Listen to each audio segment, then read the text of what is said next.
Happy New Comic Book Day, guys. It's Wednesday, New Comic Book Day, and it's going to be a big one, guys. I know it in my heart that it's going to be a fat stack this week. Hopefully you guys find everything that you're looking for. So curious to hear in the comments below what you pick up. And guys, I will see you in just a second. What is happening, webheads? Welcome back to Comic Book Corner 2.0. It is a fat stack this week, guys. This is episode 676, the video series where each and every week I share with you guys what I pick up at my LCS, which is Comic Central, located in the city of Sanford. So if you're ever in the area, stop by, guys. Tell them Mike Spider Slayer sent you. They'll provide you with great customer service. They got great books. There was actually somebody that stopped there this past week. You know, it's a great shop. So with that being said, let's get started with this haul. It's ginormous. It's got 2 bags, which I'm just taking the shit right out of the bags right now. Mysterious black bag. There's the receipt. Let's go with this. Here is a stack of books that I got, okay? I want to say that I held myself back. I did really good about not buying a ton of variant covers. I did buy some, but not a lot. I did get, however, maybe because of that, I bought this Black Cat Omnibus. I read Avengers this past week, and it made me miss how much Jed MacKay writes such a great Black Cat character. And I have all these issues, but I was like, I would love to go back and read this at my own pace and just have it all in one place. So this is the Black Cat Omnibus. I'm happy to have it. Like I said, the best character he ever writes, I think, is Black Cat. So I wound up scoring that one this week, guys. So I'm super excited about that. Then I wound up getting a Transformers 1 in 10 variant. I didn't get the 1 in 25. I didn't get the 1 in 50. I held back. So there's that. Paid $6 for it. So I did get that one. All right. Now we'll go on to this week's books. So let's start with Batman and Robin, issue 18. I'm a little bit lost of what's going on in this. We got this Memento character, right? Kind of messing around with Robin's head, and Damian is all, you know, I don't know. I think he's rethinking certain things, and this girl is in the hospital and whatnot. Looks like Red Hood's joining the fight in this series. The artwork is pretty dark. A lot of people like this series, so I want to kind of really get back into it and see what it's about. All right, then we wound up getting Absolute Batman, issue 5. I was told this issue was really good, so I'm excited to get, you know, on board with this series to the point where I'm like super excited about it again. The last issue, it was good, but it kind of took me out of it a little bit. But you did kind of have to see that origin story. We get to see the artwork is back on par once again. So yeah, I'm definitely looking forward to Absolute Batman and seeing the current direction of the book. That's a nice little page right there. All right. And then we wound up getting Green Lantern Corps. This is issue 1. I had to get the Jenny Frison cover. Those greens like really pop, really kind of goes good with what I'm wearing today, right? So I'm excited about this new series. It's been a long time since we had a Corps book. It makes sense, especially what Jeremy Adams is doing in you know, the Green Lantern Corps or Green Lantern universe, as he's reintroduced all these characters. They deserve their own book, and I am super, oh no, hopefully I didn't spoil that. Hopefully, oh shit, I'm sorry. I might edit that out. I might edit out or put a blur on it. So yeah, I'm not gonna show anymore.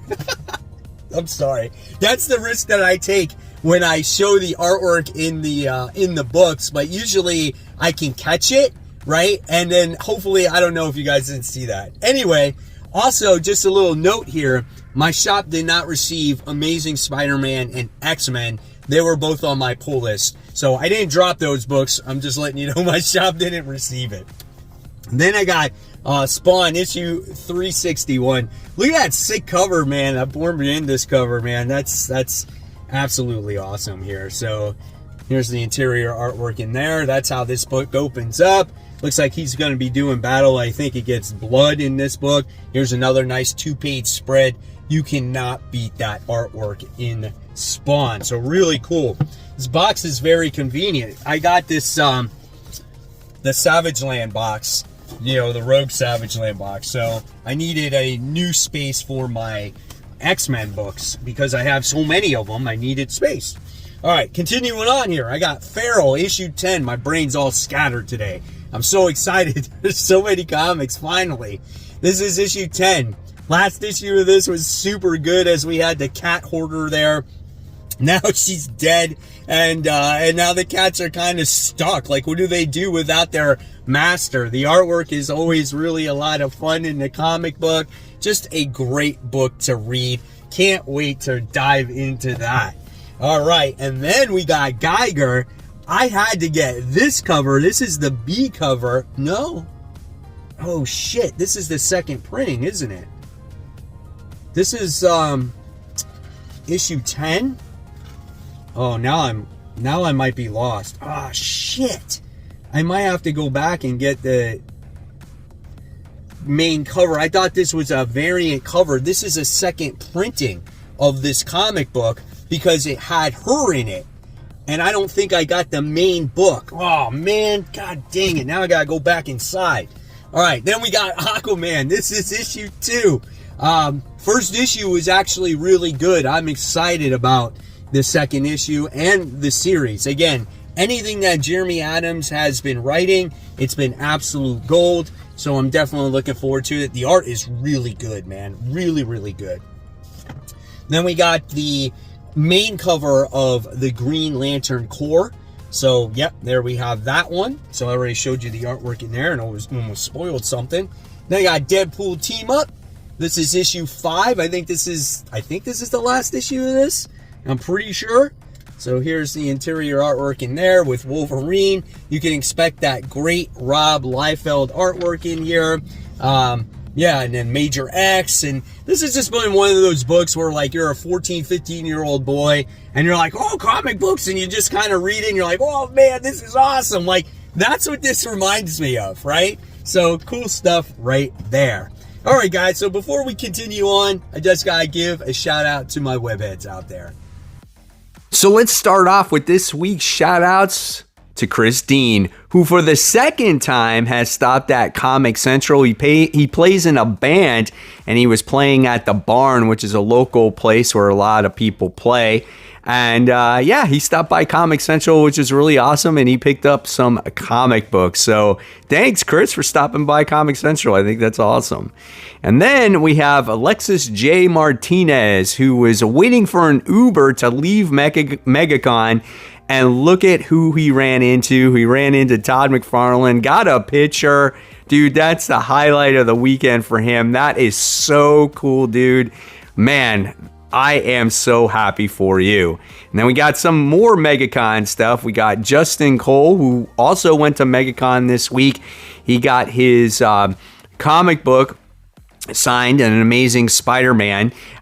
He had some history back with Amazing Spider-Man issue 298, and now 35 years later, he gets another signature from him. So really cool stuff right there.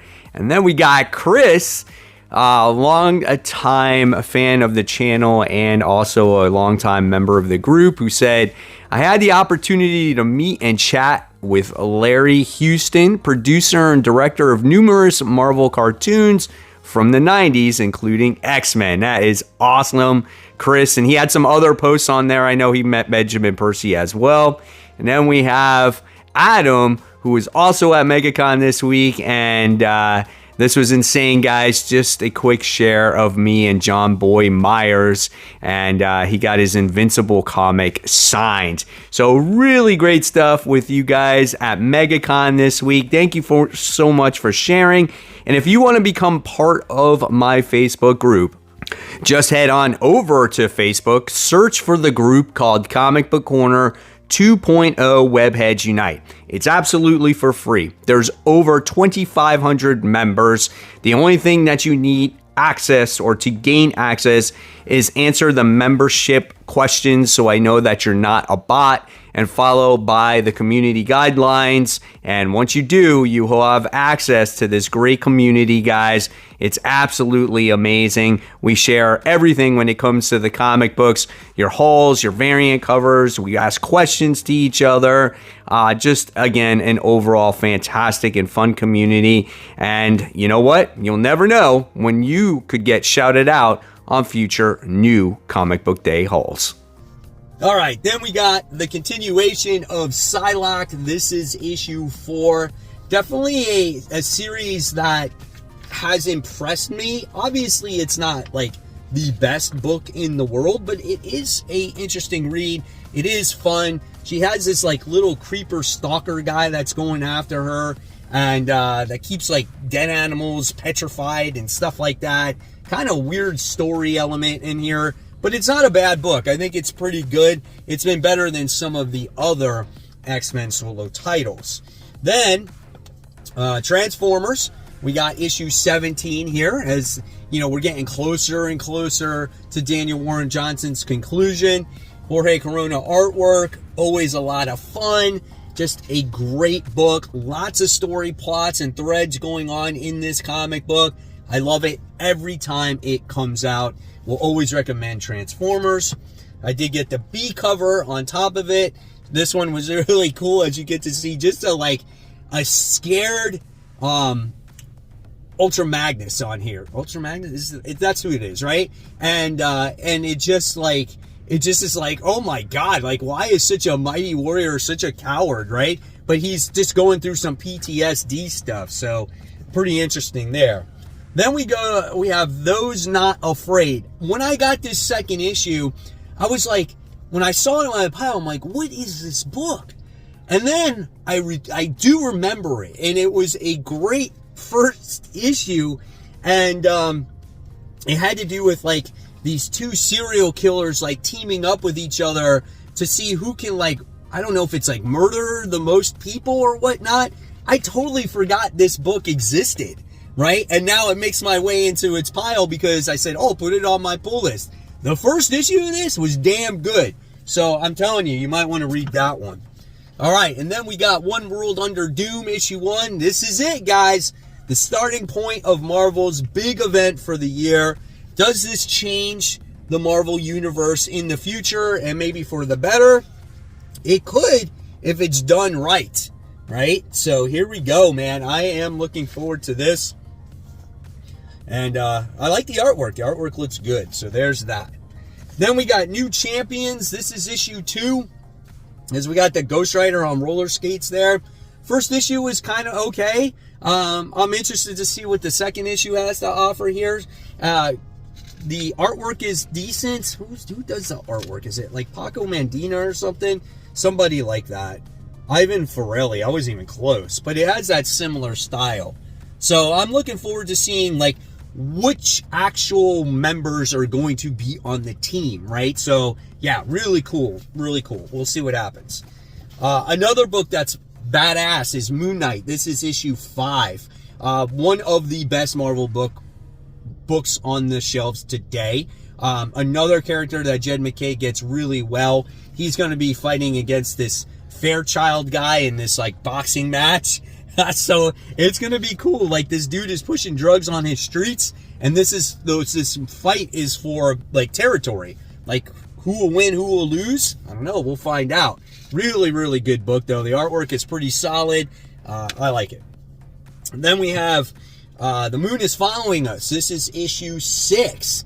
So this is the continuation of the story where I think Penny has like her nightmares are entering the fray in here, and maybe they'll assist in the fight. I like the fantasy element. I do want to know more about the parents. Like I want to be more emotionally attached to them. I think that's where this book lacks. I think it focuses almost too much on the action, and you can't really feel for the mom and dad, right? You feel for them missing their daughter, but I want to know more about them as characters, if that makes sense. So we got that. Then we have the continuation of Magic, issue 2. Great J. Scott Campbell cover. First issue was actually pretty solid. Hopefully the momentum continues here. Looks like they're in some kind of concert. Looks like Magic's going to be battling right there, so that's kind of cool. So yeah, we'll see what this book has to offer. Then we have Lucky Devils issue 2. Issue 1 was a little bit out there. Not as simplistic of a story as I would say 8 Billion Genies. That's the person who writes this, which is Charles Soule. The artwork is very interesting. I'm looking forward to it, man, because every guy or girl has their own little devil, and each devil is like higher in power based off of the individual, right? So that's kind of cool. This was a book that was on my sleeper pick this week. This is The Hive. This is issue 1. Hopefully this will be a really good book. You know, there's this worker, and then it's like this queen person. There's some sex going on in this book, which there's a lot of sex in this book, which I can't really show. Here's some artwork that I can show. This is a much more graphic book than I would expect. So yeah, we'll see. It's like kind of like the hive or the bees are like in the background of this book. So there's some more of that artwork in here too. So yeah, very graphic book. We'll see what it has to offer here. Then we got a new number 1 here. We got Eddie Brock Carnage issue 1. I got 2 covers. I got the main cover and this cover. This is iconic right here, right? Let's see what this book has to offer right here. So I don't know. Like, I don't know how I feel about Eddie Brock being Carnage now. That's just weird for me. But this looks scary, right? And if it's a scary type of book, I'm on board with that. Here's how that book looks. That's how Eddie looks as Carnage. This is the same artist that did the Punisher book a little while ago when Punisher had no guns and he had his sword. That's the same artist that does this one. Okay, then we have the continuation of Deadpool. This is issue 11, as this is crossing over now officially with the Miles Morales book. And we have Deadpool here going after Miles Morales. So that could be a really cool story to tell. I'm excited about that one. All right. Then we got Deadpool and Wolverine, issue 2. So, yeah, the first issue was pretty interesting as we got to see Deadpool being controlled in the last issue. And now Wolverine's trying to, I guess, I don't know, get him back or whatnot. I'll have to read the synopsis to kind of jog my memory once again. The artwork was good. This Deadpool and Wolverine book is actually worth reading. Not like the Wolverine book that Hickman and, what's it called? And Greg Capullo are doing. This book is pretty solid. So, yeah, I would recommend that one. Then we got this book here. We got Cam Girl. This is issue 1. When I originally saw this book, I didn't realize when there was a variant cover. I was like, oh yeah, maybe she's a YouTube star doing social media. This chick is like a stripper, or she does like very bad stuff on the internet. So it's not a book for the younger audience here, right? So yeah, let me see if I can find something. Yeah, I mean, I guess this is okay, right? This is fine. I haven't read an AWA book in quite some time, so I'm curious what this girl is going through and what she puts herself at risk by being this type of, I don't know, content creator, right? And then we got Bug Wars. This is issue 1.